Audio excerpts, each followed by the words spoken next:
Sudhakantha Bharat Ratna doctor Bhupen হাজৰিকাদেৱৰ জন্ম শতবৰ্ষ।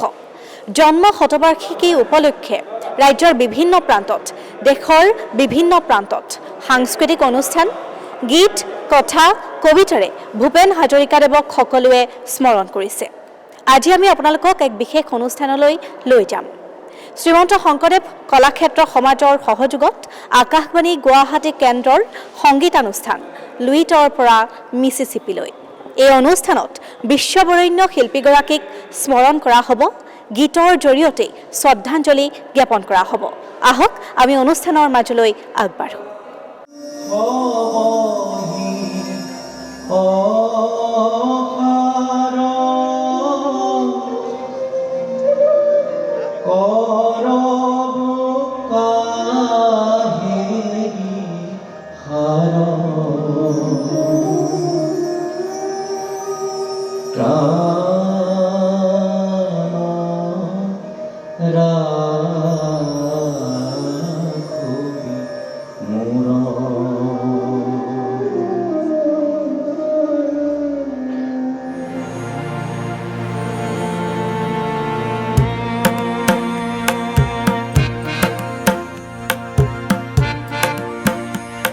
Doctor Bhupen হাজৰিকাৰ জীৱনত অল ইণ্ডিয়া ৰেডিঅ'ৰ এক বিশেষ স্থান আছে।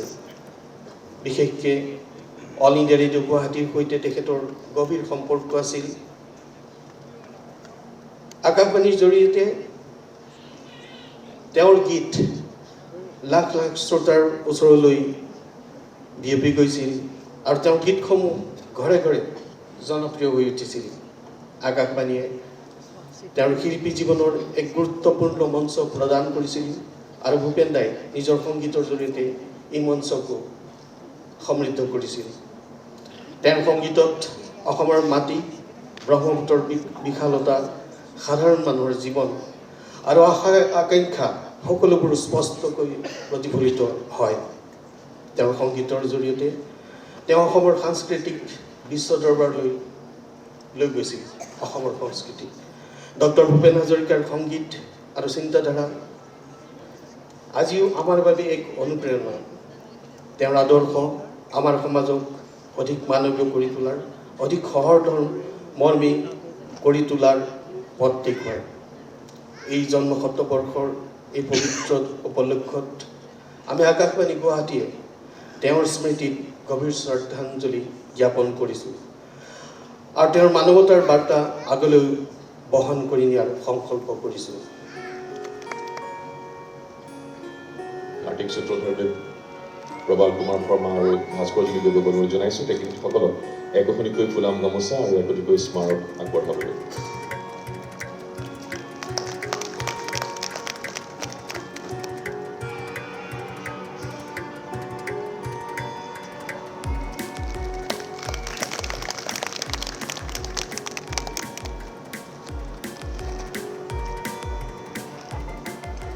ভূপেন হাজৰিকাদেৱৰ পৰিয়ালৰ সুমিত্ৰা হাজৰিকা বাইদেউ যদি আহি উপস্থিত হৈছে, তেখেতকো আমি মঞ্চলৈ আমন্ত্ৰণ জনাইছোঁ।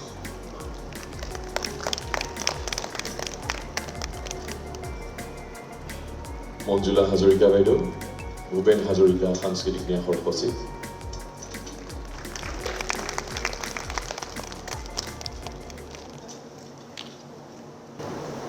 মই বাহিৰত থাকোঁ, আজি 50 বছৰ মই কেনেডাত আছোঁ। মই প্ৰত্যেক তাত উইণ্টাৰ হ'লে মই ইয়াত আহোঁ।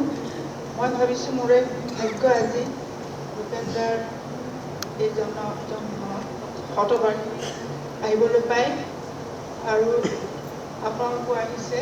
আপোনালোককো ধন্যবাদ জনাইছোঁ। ভূপেন দাই আত্মাই যাতে শান্তি পায়, য'তে আছে সি ভালে থাকক, এয়ে কামনা কৰিছোঁ। Thank you. আজি এটা বৰ সুন্দৰ দিন। আকাশবাণীয়ে ভূপেন দাৰ জন্ম শতবাৰ্ষিকী পাতিছে। এই আকাশবাণী লৈ পেলাই ভূপেন দাৰ বহুত সপোন আছিলে। মই জনামতে শুনামতে ভূপেন দাই কৈছিলে বিধান সভাত যে আমাৰ অসমত এটা ৰেডিঅ' ষ্টেচন লাগে আৰু এটা ষ্টুডিঅ' লাগে, যিটো ষ্টুডিঅ' জ্যোতি চিত্ৰবন। আমি এতিয়াও কাম কৰি আছোঁ তাতে। তো আকাশবাণীৰ কথানো কি ক'ম, আকাশবাণী মজিয়াত থিয় হ'লে বহুতো কথা আচলতে ক'বলৈ মন যায়। মোৰ জীৱনতো আকাশবাণীৰ বহুতো অৰিহণা। মই এক্সামটেড শিল্পী আৰ্টিষ্ট, কাৰণ মোক অডিশ্যন লোৱা হোৱা নাছিলে। সেইটো এটা অদ্ভুত ধৰণৰ মানে কি বুলি কওঁ, এটা ক্ৰিয়েট কৰি পেলাই দিয়াৰ দৰে মোক অকল নহয়, জয়ন্ত হাজৰিকা, খগেন মহন্ত, পাৰভিন চুলতানা, এই তিনিওগৰাকীক নিমন্ত্ৰণ কৰি পেলাই ৰেডিঅ'ই মাতি আনিছিলে। তাৰপিছত মই, কিন্তু তাৰপিছত আৰু বহুতো শিল্পী আছিলে। মোৰ দেৱৰ আছিলে সমুৰ হাজৰিকা, ভুজু, আমাৰ দীপেন বৰুৱা, অঞ্জু দেৱীকে আদি কৰি পেলাই আৰু বহুতো শিল্পী এই ধৰণৰ আমি গ্ৰেডৰ কাৰণে গান গাইছিলোঁ। গ্ৰেডেশ্যনটোৰ কাৰণে দিল্লী পঠাব লগা হৈছিলে, কাৰণ আমি গান গাই পঠিয়াইছিলোঁ, কিন্তু আমাক পৰীক্ষা লোৱা নাছিলে, যিহেতু আমি আমাৰ ৰেকৰ্ডবোৰ আকাশবাণীত বাজি থাকিছিলে। তো গতিকে কি বুলি ক'ম, আজি সুন্দৰ এই সন্ধিয়াটো আমি ভালকৈ উপভোগ কৰোঁ, আৰু বাইদেউ কোৱাৰ দৰে ভূপেনদা য'ত আছে তাৰ পৰা আমাক আশীৰ্বাদ কৰক, তাৰ কি কামনা কৰোঁ। মৰি যাম বছৰটো বুলিয়েই নহয়, কাৰণ যেতিয়ালৈকে অসমত অসমবাসী বা অসম জীয়াই থাকে, অসমীয়া হৈ, তেতিয়ালৈকে ভূপেনদা আমাৰ মাজত জীয়াই থাকিব। ধন্যবাদ। লুইতৰ পৰা মিচিচিপিলৈ ভূপেন হাজৰিকাদেৱৰ শতবৰ্ষৰ সংগতি ৰাখি যিটো আজি অনুষ্ঠান আকাশবাণী গুৱাহাটী কেন্দ্ৰই আমাৰ শ্ৰীমন্ত শংকৰদেৱ কলাক্ষেত্ৰ সমাজৰ যৌথ প্ৰচেষ্টাত আপোনাসৱক আজি আমন্ত্ৰণ কৰি আনিছে। সকলোৰে মনত নানান সুৰৰ অগাধেবা নিশ্চয় ভূপেনদাৰ কণ্ঠ সকলোৰে বহুত অনুৰণিত হৈ আছে, আৰু যাৰ গান আমি ঘণ্টাকে ঘণ্টা শুনি থাকিব পাৰোঁ, যাৰ শব্দই, যাৰ গানে মানুহৰ মনে প্ৰাণে মূৰ্ছনা তোলে, আৰু কিমান কাহিনী কয় ভূপেনদাৰ গান কথাই।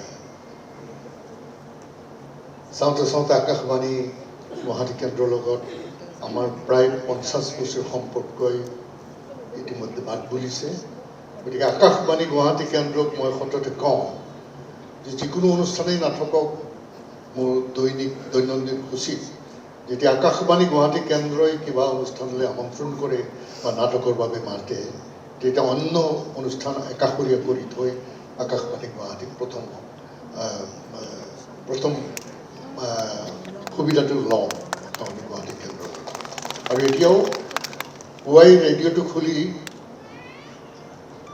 আজিও শুনিছোঁ মহাবাহ ইন্দ্ৰৰ কণ্ঠ শুনিছোঁ। গতিকে এনেকুৱা আকাশবাণী গুৱাহাটী কেন্দ্ৰ কেৱল চহৰ অঞ্চলতে নহয়, অসমৰ গাঁৱে ভূঞে, খেতিয়ে পথাৰে ট্ৰেঞ্জিষ্টাৰ ৰাখি খেতি কৰি থকা মানুহৰ মনতো সেই গানবিলাক এতিয়াও বাজি থাকে। গতিকে আজি শতবৰ্ষৰ এই মহান অনুষ্ঠান এইকাৰণে গ'লোঁ, ভূপেন হাজৰিকা আমাৰ বাবে মহান এক সত্তা, যাক অসমীয়া জীয়াই থাকে মানে, অসম জীয়াই থাকে মানে কোনো কেতিয়াও এই মূৰ্ছনা কোনো কেতিয়াও মনে প্ৰাণৰ পৰা উলিয়াই কৰিব নোৱাৰে। গতিকে আমাৰ প্ৰাণত ভূপেনদা সদায় অমৰ হৈ থাকিব, সদায় জীয়াই থাকিব। আমি ভূপেনদালৈ আজিৰ অনুষ্ঠানত শতকোটি প্ৰণিপাত জনাইছোঁ।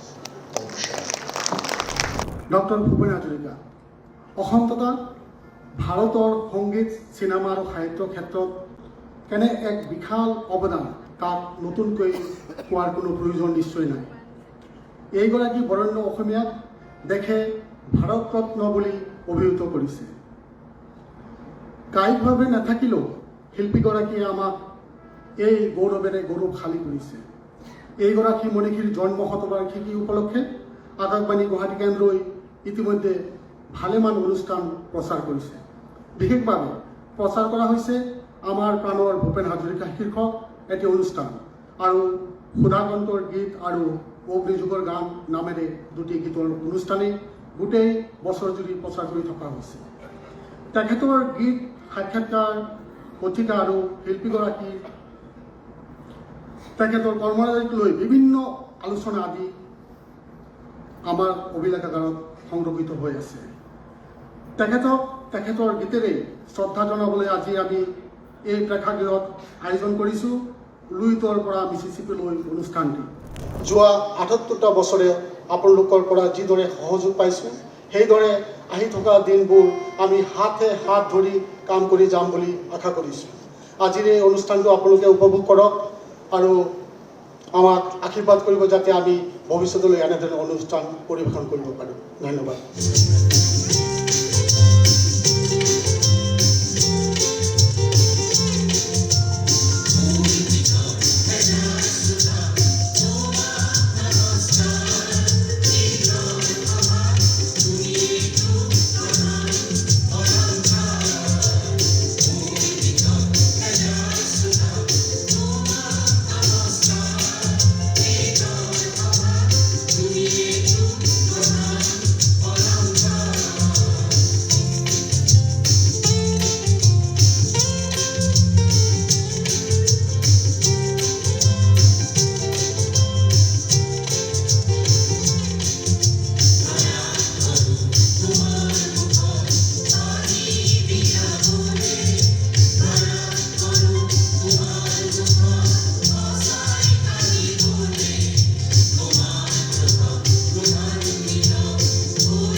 যাযাব ভৰাল দিহে বিপাগেল নিবিচাৰি নিজা ঘৰ মই খেতি যাযাব মই খেতি যাযাব ভৰাল দিহে বিপাগেল নিবিচাৰি নিজা ঘৰ মই খেতি যাযাব মই খেতি যাযাব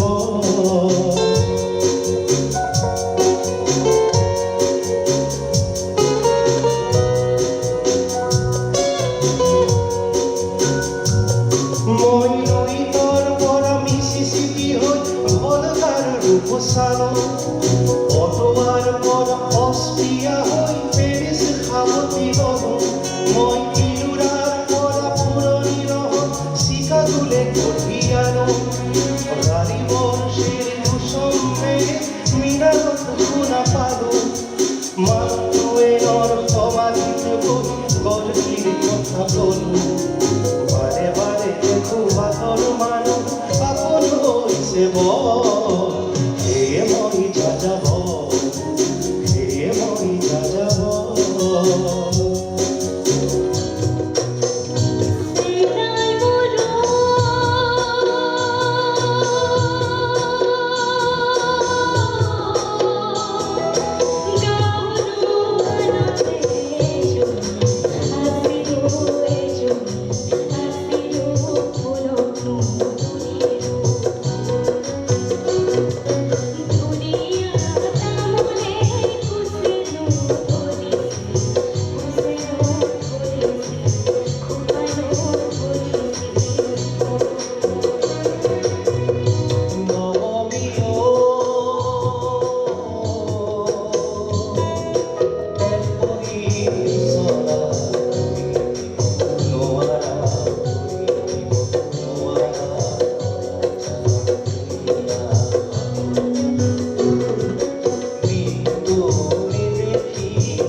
হৈছে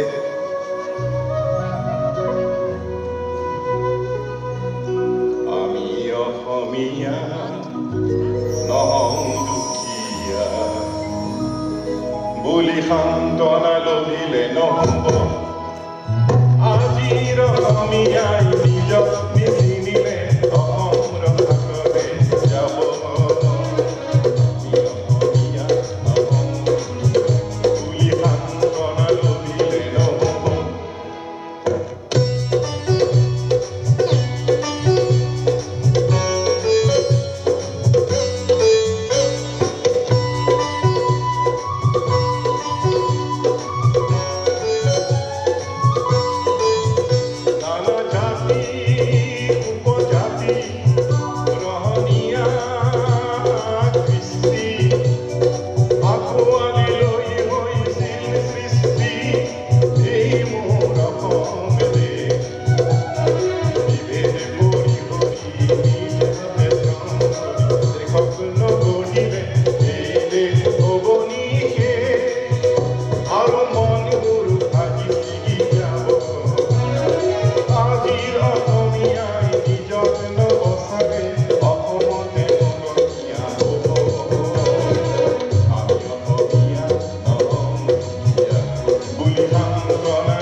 যাই মোৰ মইনা ফুৰে বৰণীয়া যায় অ মইনা কেতিয়া আহিলি তই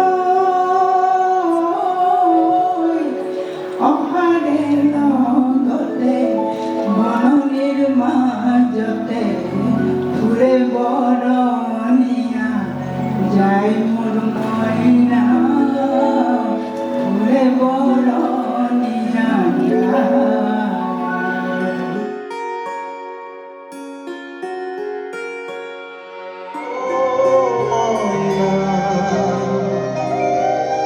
কেতিয়া আহিলি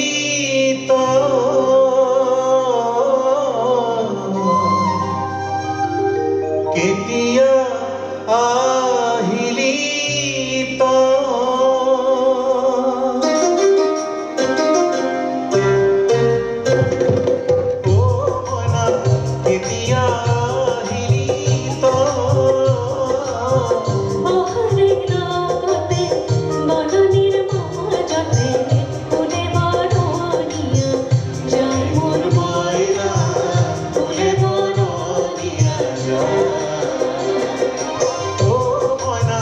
কেতিয়া আহিলি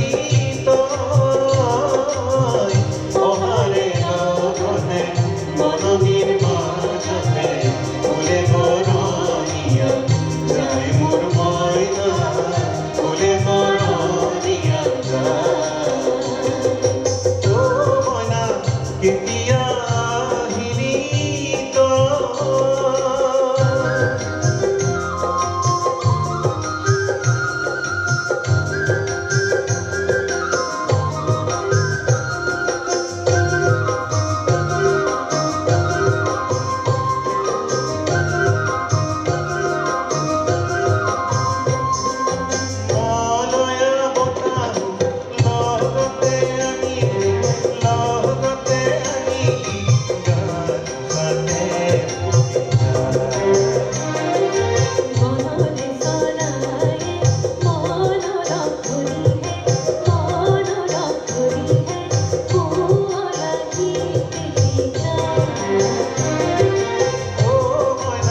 তালে পিরিত খসে মাঘ মাসি শীতে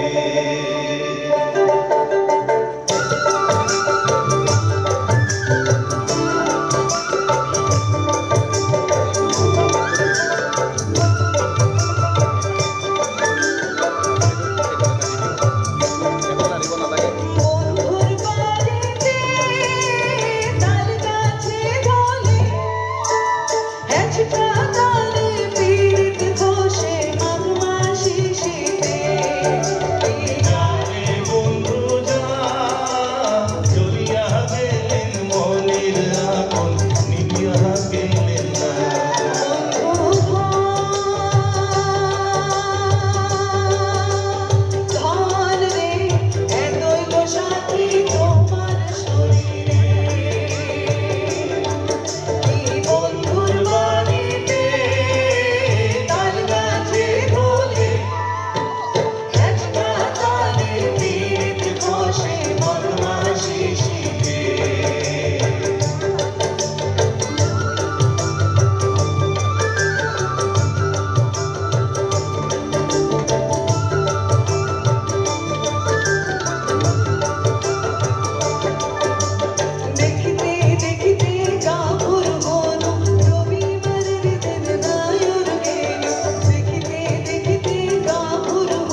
রোদ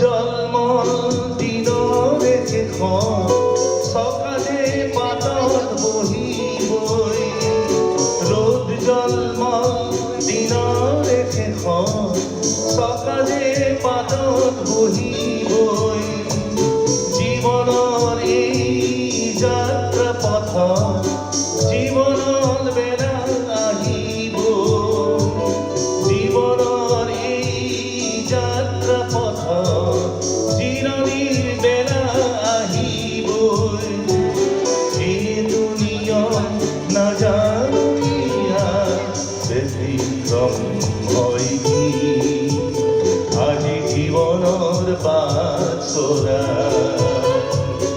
অস্তৰ ৰেঙনি পাহৰণি মেঘৰ মাজেৰে কোঁৱৰণি সোণালী কোঁৱৰণি সোণালী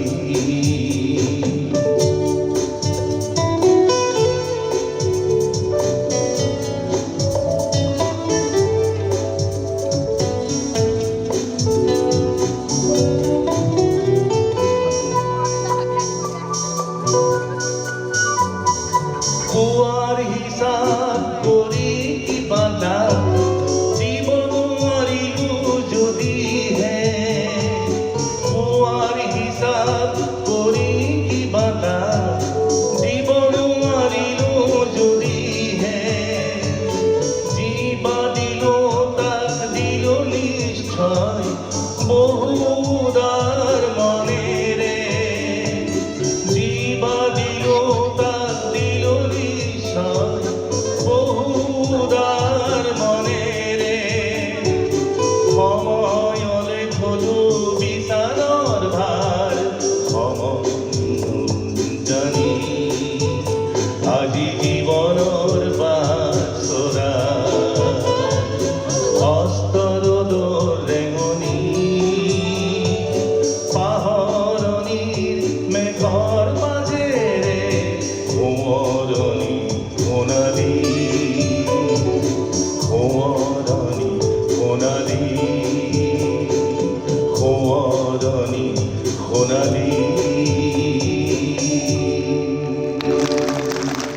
আজিৰ গোটেই সংগীতৰ দায়িত্বত আছে উৎপল দা আমি আমাৰ পৰিয়ালৰ ফালৰ পৰা এখনি ফুলাম গামোচা আৰু এটি স্মাৰক কাপ এটা তেখেতক আমি আগবঢ়াব বিচাৰিছোঁ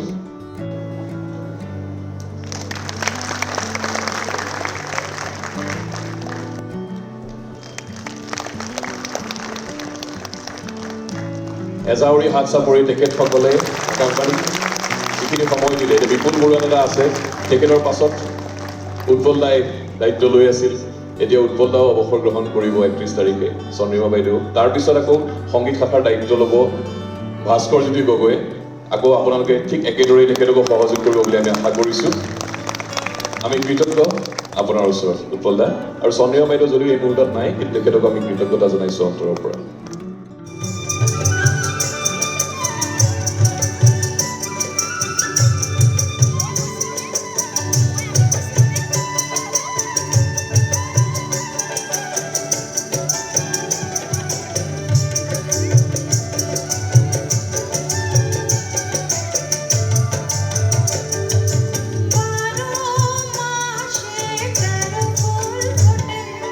বাৰো মাসে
আজি আকাশবাণী গুৱাহাটী এই অনুষ্ঠানটি বাচক বনিয়া ডক্টৰ ভূপেন হাজৰিকাৰ কিছু গান লৈ পেলাই আমি ইয়াত পৰিৱেশন কৰিছোঁ আৰু ইয়াৰ উদ্দেশ্যটো আছিলে ডক্টৰ ভূপেন হাজৰিকাৰ জন্ম শতবাৰ্ষিকীৰ লগত ৰজিতা খুৱাই আমি তেখেতৰ গানৰ চৰ্চা কৰোঁ আৰু এই গীতসমূহ এই গীতৰ কথাসমূহ আমি বিশাল জনসাধাৰণৰ মাজলৈ লৈ যাওঁ আৰু ইয়াৰ আৰু এটা মহান উদ্দেশ্য আছিল যে আমাৰ যিসকল উঠি অহা নতুন পুৰুষ তেখেতসকলৰ মাজত আমাৰ ডক্টৰ ভূপেন হাজৰিকাই লিখি থৈ যোৱা গাই থৈ যোৱা গীতসমূহৰ চৰ্চা হওক বহল প্ৰসাৰ হওক আৰু সকলোৱে সুন্দৰ সুন্দৰ এই গীতবোৰ লওক আদৰি লওক ইয়াৰ ওপৰত আমাৰ চৰ্চাও হ'ব লাগে আৰু ইয়াক আমি বুজিব লাগে গানবোৰ নতুন প্ৰজন্মই বিশেষকৈ গতিকে আমাৰ আকাশবাণী গুৱাহাটীয়ে বছৰজোৰা কাৰ্যসূচী কৰি ডক্টৰ ভূপেন হাজৰিকাৰ যি জন্ম শতবাৰ্ষিকী আছে সেই তাক পালন কৰি আহিছোঁ আৰু আজি আমি দামোদৰদেৱ কলাক্ষেত্ৰত শংকৰদেৱ কলাক্ষেত্ৰৰ এটা প্ৰেক্ষাগৃহ তাত আমি এই অনুষ্ঠান কৰিলোঁ। ইয়াত দেখিছোঁ ৰাইজৰ প্ৰচুৰ উৎসাহ উদ্দীপনাৰে তেখেতসকলে ভাগ লৈছে আৰু আমাৰ যিটো প্ৰেক্ষাগৃহ সেইটো ভৰি পৰিছে। এই উৎসাহ দেখি আকাশবাণী গুৱাহাটীলৈ আমি আমাৰ সমূহ কৰ্মকৰ্তাক ধন্যবাদ জনাইছোঁ আৰু লগতে ধন্যবাদ জনাইছোঁ এই অনুষ্ঠানটো সফল কৰি তোলাত দূৰদৰ্শন কেন্দ্ৰ গুৱাহাটীও বহুত আগভাগ লৈছে। তেওঁলোকে আমাক ছফ্টৱেৰ দি সহায় কৰিছে আৰু বিভিন্ন ধৰণে সহায় কৰি আহিছে। গতিকে এইটো এটা ক'ব পাৰি যে দুইটা অনুষ্ঠানৰে আমি সমিলমিলেৰে কৰিলোঁ আৰু কৃতকাৰ্য হ'লোঁ। আকাশবাণী গুৱাহাটী কেন্দ্ৰই ডক্টৰ ভূপেন হাজৰিকাৰ জন্ম শতবৰ্ষ উপলক্ষে আমি আজিৰ এই দিনটোত অকল এই অনুষ্ঠানটো আমি ইয়াত পৰিৱেশন কৰা নাই। আমি প্ৰথম দিনৰ পৰা যিদিনাৰ পৰা জন্ম শতবৰ্ষ উৎসৱ পালন কৰা দিহা কৰা হৈছিলে সেইদিনাৰ পৰা আমি আকাশবাণী গুৱাহাটী কেন্দ্ৰত বিভিন্ন অনুষ্ঠান আমি প্ৰচাৰ কৰি আহিছিলোঁ। তাৰে এক দুটামান অনুষ্ঠান মই কৈ দিবলৈ বিচাৰিছোঁ। মোৰ প্ৰাণৰ ভূপেন হাজৰিকা সপ্তাহত এটা দিন এই অনুষ্ঠানটো আমি প্ৰচাৰ কৰোঁ আৰু অগ্নিযুগৰ গান সেই অনুষ্ঠানটো প্ৰতিদিনে আমি আকাশবাণী গুৱাহাটী কেন্দ্ৰৰ বিবিধ ভাৰতী অনুষ্ঠানৰ পৰা আমি প্ৰচাৰ কৰি থাকোঁ। আৰু ডক্টৰ ভূপেন হাজৰিকাদেৱৰ যি সৃষ্টি কৰ্মৰাজি এই বিষয়ে আমাৰ দিল্লী আমাৰ ডাইৰেক্টৰ জেনেৰেল অফিচৰ পৰা এটা নিৰ্দেশ আহিছিলে যে তেখেতৰ কি কি অনুষ্ঠান আমি কৰিছোঁ আৰু কি কি কৰিব পাৰিম সেই বিষয়ে এটা প্ৰজেক্ট তেওঁলোকক দিব লাগে আৰু সেইমতে আমি আগবাঢ়ি গৈছিলোঁ আৰু সেইখিনি আমি দিল্লীত আমি ছাবমিট কৰিছোঁ প্ৰজেক্টখিনি আৰু তাৰে অংশস্বৰূপে আমি এই বছৰজোৰা কাৰ্যক্ৰমৰ এই অনুষ্ঠানটো আমি তাতে আছিলে যে ভূপেন হাজৰিকাৰ জন্ম শতবৰ্ষৰ এটা ইনভাইটেড অডিয়েঞ্চ অনুষ্ঠান আমি প্ৰচাৰ কৰিম আৰু সেই অনুষ্ঠানটো আজি ইয়াতে আমি ধুনীয়াকৈ কৰিব পাৰিছোঁ বুলি আমি অনুভৱ কৰিছোঁ। শ্ৰোতা ৰাইজেও নিশ্চয় ইয়াত দৰ্শক আৰু শ্ৰোতা ৰাইজেও নিশ্চয় এইটো তেওঁলোক উপভোগ কৰিছে আৰু ভৱিষ্যতলৈ আমি আকাশবাণী গুৱাহাটী কেন্দ্ৰৰ ফালৰ পৰা ডক্টৰ ভূপেন হাজৰিকাৰ যি সৃষ্টি কৰ্মৰাজিৰ যিখিনি অনুষ্ঠান আছে আমি এটাৰ পিছত এটা আমি প্ৰচাৰ কৰিবলৈ যত্ন কৰিম। ধন্যবাদ। ভূপেন দা খোৱাৰী শ্ৰীমন্ত শংকৰদেৱ কলাক্ষেত্ৰৰ সহযোগত আকাশবাণী গুৱাহাটী কেন্দ্ৰৰ সংগীতানুষ্ঠান লুইটৰ পৰা মিছিছিপিলৈ আপোনালোকে উপভোগ কৰিলে। এই অনুষ্ঠানত ভূপেন হাজৰিকাদেৱৰ কালজয়ী সৃষ্টিসমূহৰ জৰিয়তে ভূপেন দাক শ্ৰদ্ধাঞ্জলি জনোৱা হ'ল, স্মৰণ কৰা হ'ল। এই অনুষ্ঠান উপভোগ কৰি আমি সকলোবোৰ আহ্লাদিত হ'লোঁ। আজিৰ অনুষ্ঠানৰ পৰা ইমানতে মই দিচাই বিদায় লৈছোঁ। নমস্কাৰ।